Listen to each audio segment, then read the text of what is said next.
வாசல் கட்டி நெய் போட்டு விளக்கேத்தி நேரம் ஒரு பாட்டு கட்டி காந்தமல ஜோதியானவா எங்க காவலாக வந்து சேரப்பா காந்தமல ஜோதியானவா எங்க காவலாக வந்து சேரப்பா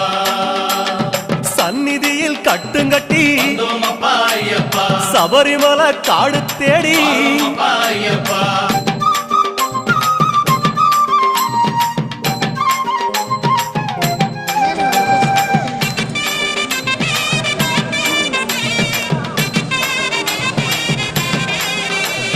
உத்தரவு வந்ததுன்னு ஊருக்கெல்லாம் ஓலையிட்டு உச்சிமலை போறதுன்னு உறவுக்கெல்லாம் ஓலையிட்டு சபரிமலை பயணம் தானப்பா சாமி வழித்துணையா வந்து சேரப்பா சபரிமலை பயணம்